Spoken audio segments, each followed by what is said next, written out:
Hola, ¿cómo les va? Mi nombre es Sebastián Basualdo. Muchas gracias por la invitación y felicitaciones por el congreso. Les quería hablar de queratomía radial en cirugías de catarata y contarles nuestra experiencia. Bueno, en la historia, Tsutomu Sato es el primero en hacer cortes incisionales en la córnea, pero después perdieron un poquito de relevancia estos estudios hasta que en 1970, en Rusia, en forma fortuita, descubrieron el aplanamiento de la córnea después de un accidente de un niño en bicicleta que hizo cortes radiados en la córnea y lo atendió Fyodorov. Fyodorov es un oftalmólogo muy famoso en Rusia, que muchos deben conocer, que inclusive fue candidateado a la presidencia de Rusia. Fyodorov era muy proactivo y ya 3 o 4 años después tenía un nomograma específico y esta técnica se difundió por todo el mundo. Básicamente son cortes radiados de entre el 80 y 90% del espesor corneal, también se combinan con cortes, con incisiones arcuatas para los astigmatismos, y estos los nomogramas que usaban en esa época, fue alrededor del 80-90 cuando hace auge este tipo de cirugía. Se expandió rápidamente a nivel mundial y en Estados Unidos hizo un estudio por pacientes operados entre -1 y -4 de miopía, que se llamó PERC, y teníamos un 53% de pacientes que llegaron a 20/20 sin corrección. Pero ya empezábamos a ver uno de los problemas, que era el aplanamiento progresivo de la córnea a lo largo del tiempo, inclusive de 6 a 10 años después, que eso es algo que tenemos que tener en cuenta nosotros los cirujanos de cataratas. Y tenemos que conocer también cuáles son las complicaciones de esta cirugía. La fluctuación diurna es una complicación bastante severa y que no podemos controlar, porque el paciente, a lo largo del día, la córnea va a ser un poco más curva y a la noche se va a aplanar. Y eso puede cambiar hasta una dioptría y media a lo largo del día, y el paciente va a ver diferente. El aplanamiento corneal a lo largo del tiempo va a ser más hipermétrope la córnea a lo largo del tiempo. Las perforaciones corneales, si bien la perforación corneal es por un trauma del paciente, nosotros podemos traumatizar al paciente en la cirugía de catarata, sobre todo haciendo una perforación, una incisión eh, que ya está previamente hecha. Por eso utilizamos mejor túneles esclerales. Los errores refractivos, las sorpresas refractivas, que vamos a hablar más adelante, la intolerancia a la lente de contacto. Las queratitis infecciosas, si bien es una complicación postquirúrgica, cuando nosotros operamos la catarata, si también incidimos sobre la córnea, podemos tener queratitis infecciosas. El herpes corneal no es que sea más frecuente en estos pacientes, sino que es más difícil de curar, y el crecimiento epitelial. El crecimiento epitelial se daba cuando se combinaban con la SIC. Estos pacientes quedaban muchas veces con un astigmatismo irregular o hipocorregidos y le hacían un LASIK sobre la queratomía radial, lo cual muchas veces complicaba un poco más las cosas. La sorpresa refractiva. Y este es el problema de los cirujanos de cataratas. Básicamente, es difícil, tenemos un 30-40% de error en los pacientes operados con queratomía radial. Este estudio que presentó Barrett en enero de este año, utilizando una nueva fórmula que se llamó Barrett-Truquet, que básicamente es la Barrett universal con algoritmos diferentes. ¿A qué conclusiones llegaron en este estudio? Bueno, básicamente que si nosotros tenemos la historia refractiva previa de los pacientes antes y después operado de queratomía radial, vamos a tener un mejor cálculo, pero muchas veces esto no lo tenemos, y cuando no tenemos historia, podemos usar la Barrett-Truquet sin historia, o la Haggis, que venimos usando siempre, que está en todos nuestros biómetros, y que no requiere ninguna otra forma de medición, por ejemplo, un pentacam. A mí me gusta mucho Panacea, pero para Panacea te pide muchos datos del pentacam, pero es una fórmula que realmente está buenísima para este tipo de pacientes. Y empecemos con los casos.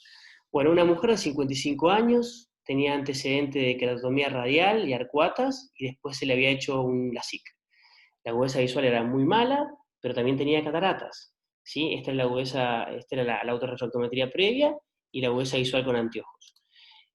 Se le hizo todos los estudios, se le hizo un Master, le hicimos Panacea, que acá no está, y bueno, y acá vemos en la historia clínica, esto en la parte legal es muy importante, hablarle y explicarle sobre la sorpresa refractiva, sobre cuál va a ser el plan quirúrgico a seguir, porque, como les dije, en un 30% de los casos podemos tener sorpresas refractivas.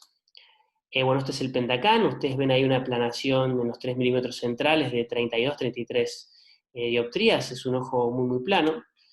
Y esta es un poquito la cirugía, hacemos una incisión escleral. Las incisiones arcuatas no se veían bien, eran como más superficiales. Ahí hacemos un zoom para verlas, sí se veían bien las radiales, tenía 8 radiales. Y también ven la cicatriz del LASIK.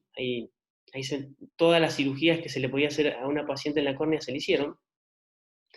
Y bueno, usamos diferentes calculadores, el de Haggis, el de Hills, el de Barrett. Obviamente se le hizo un YOL y una ecometría con los 3 milímetros centrales del Pentacam, con esas 32 o 33 dioptrías promedio que les mostré. ¿Qué lente ponemos?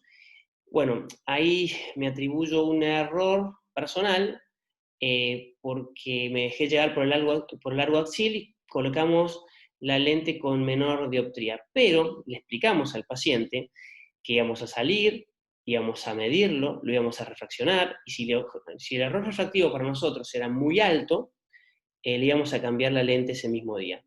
¿Cuál era nuestro target? 1,50, 2. Bueno, así no fue. 5.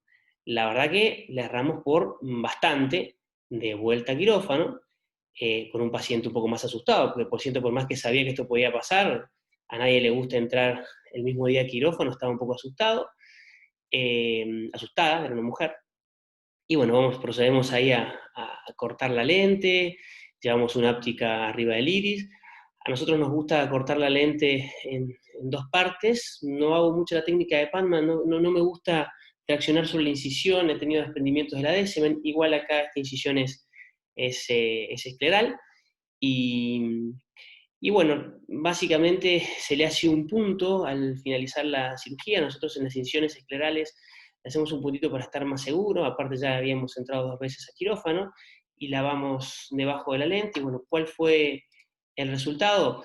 El resultado no fue óptimo, pero estuvo bastante bien. Estos pacientes están acostumbrados a ver mal, ya venía viendo mal, entonces esta agudeza visual para el paciente está muy contento, es 20-50, pero fíjense la autorrefractometría dilatada, quedó hipermétrope. Y si tenemos en cuenta que este ojo se va a seguir aplanando, quizás en unos años esté peor.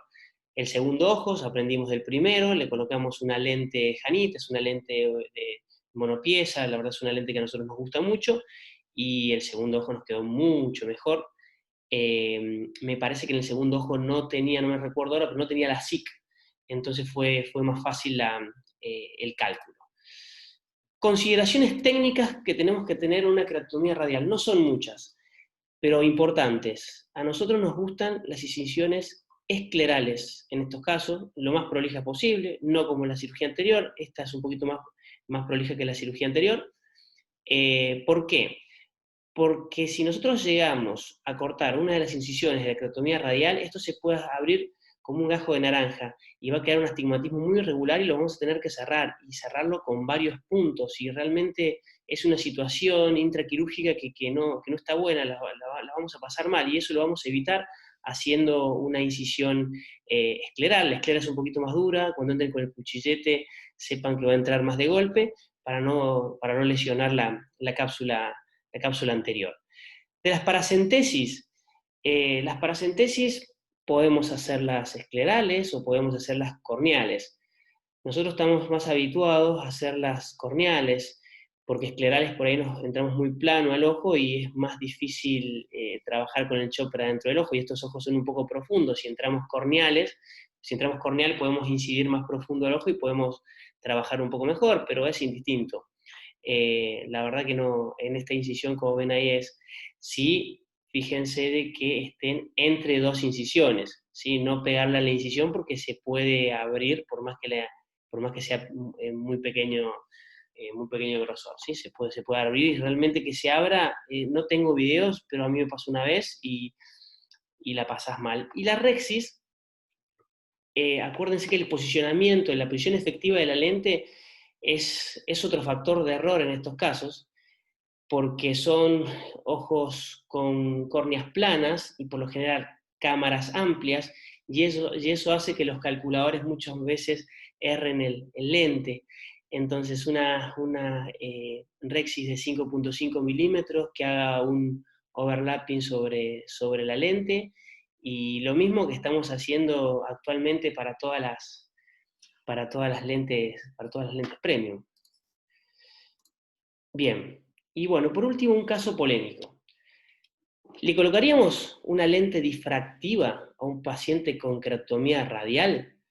Bueno, definitivamente no, ¿no es cierto? Estos pacientes tienen un alto grado de aberración, seguramente tienen una enfermedad de superficie de base, tienen muchos cortes en la córnea, seguramente tienen un ojo seco, hay una disminución nocturna de deslumbramiento a los propios de la cirugía, y le vamos a agregar un lente difractivo que esto produce más aberraciones todavía y más deslumbramientos, y la posibilidad de sorpresa refractiva. Este es un fragmento de un consentimiento informado español del año 90, 95, que fíjense lo que dicen: existen limitaciones legales de carácter temporal para conducir a la noche, o sea, que quiere decir que estos pacientes ya sabían que iban a tener problemas para conducir a la noche y había una limitación legal, por lo que dice ahí. Pero bueno, pero en algunos casos, les quiero mostrar que no es lo ideal, este es un hombre de profesión ingeniero, un ingeniero atípico, un ingeniero que realmente no parecía ingeniero, pero tenía una característica: estaba casado y tenía un hermano que tenían trifocales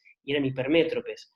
Estos pacientes hipermétropes con trifocales están muy contentos y todos los días dicen lo bien que ven, y este paciente quería los mismos lentes.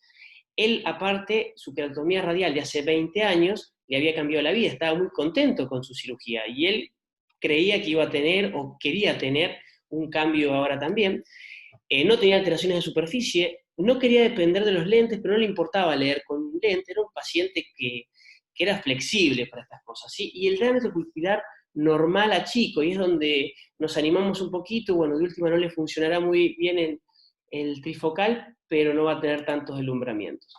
Acá tiene una córnea plana, no tenía astigmatismo, mucho astigmatismo, usamos la fórmula Haggis en este caso, de 24 dioptrías, acá simplemente para mostrarles un fragmento de la cirugía y para ver cómo colocamos la lente difractiva, pero no es el concepto que les tiene que quedar. O sea, el concepto es que estos ojos no son para lentes difractivas, ¿sí?